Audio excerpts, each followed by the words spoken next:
John is now in his teenage, struggling to flow with Eastern society, where body shaming, casteism, and racism are someone's casual joke. Where prevalence of whitening fair creams in advertisements further accentuates societal standards that John has struggled to conform to.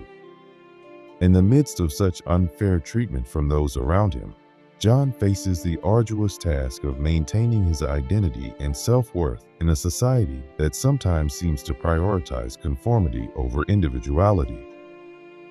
Years back in his childhood, he went through so many unpleasant, horrible situations that sexual harassment made a big impact on his character and his lifestyle. The situation has not changed for his life. He was alone and never had friends or a girlfriend. Most of the time, he was mocked for not having a girlfriend.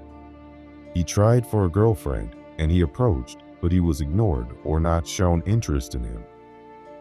College life was so boring for him. At the age of 17, John got a laptop from his mother for his studies. He likes to spend most of his time playing video games and watching movies. One day he finds a web chat room where every teenager, boys and girls, chats. The chat room was made for discussion on movies, sports, and art, but these youngsters were using this medium for flirting. Out of curiosity, he started chatting with other people. They spoke nicely, and he was so interested and was spending more time on it. Now he was able to speak with other people. These people are so real to him, apart from the people who are outside of his house. This became his life and daily routine. Very soon, he got a girl as his friend named Shuba. Now they became good friends. John and Shuba use a private chat room for chatting. He is so happy and shares everything with her. One day, Shuba introduces a guy named Ronny. She tells John that Ronny's character is similar to John's character, so they could be good friends. Ronny was introduced to John, and they both talked in chat room and even exchanged their mobile numbers. As Subba said, they both later became best friends. John, Subba, and Ronny became so close. After their college, they meet up in the chat room, and it becomes their daily routine. Ronny was a guy who was passionate about becoming a CBI officer and was very interested in crime thrillers and spy movies. He was also patriotic. They used to discuss these types of movies, and Ronny was so talkative about the subject. John and Ronny used to talk in video calls, but Shuba doesn't have a webcam, so she joins them through the chat only. John and Ronny met each other in person. They used to spend time with each other. John and Ronny's friendship blossomed beautifully. Ronny is the only person John truly likes and trusts. He never judges John or makes him feel bad about him. John was ecstatic to finally have someone to confide in and share his thoughts and feelings with. They did video calls and sometimes meet up in person. They loved to meet under a big old mango tree. It was their peaceful heaven where they could chat undisturbed. One day, both went to the same place, a quiet, peaceful place. Opposite to them, there was a big river with an old bridge. Both were sitting under the tree, birds creeping on the branches. They both looked up at the tree, a small featherless bird in a nest, crying for food. John couldn't help but express his feelings to Ronny. No one cares about anyone, and I don't exist, but you are the only one who makes me real. One day everybody will notice me and talk about me and accept me as I am. Will you? See the birds of the tree, they will sing for me. I will be free. Ronny puts his hand on his shoulder and says, John, I know you have gone through a lot, but move on. And with you, as your brother, trust me. Leave this all things. Ronny, look up there, that bird. Can you see? Pointing his fingers up to the branches. John looked up curiously. Home, that blue one. Ronny with a smile. That dude is trying to impress that cute little birdie girl. John and Ronny look and laugh. So what you think, will she say yes to him? Says John. Ronny looks up at the birds. Homo, I don't know. Let's see, John. Oh, I forgot to tell you what, says Ronny. John, Subha called me yesterday. I think she has fallen on you. With a shy smile, Ronny. Dude, I think I'm in love. John, oh God, really? You are a lucky guy. She is good person. I'm so happy for you, Ronny. Ronny, yeah, but I haven't seen her yet. Is it necessary? Says John. Ronny, yeah, it is. Why not?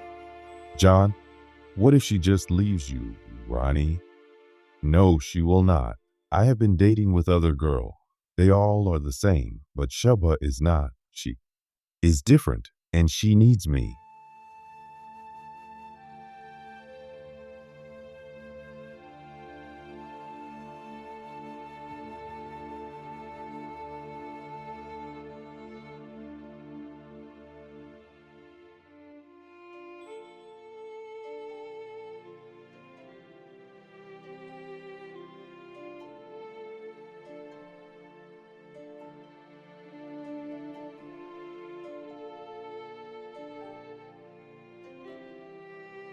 John looked up curiously.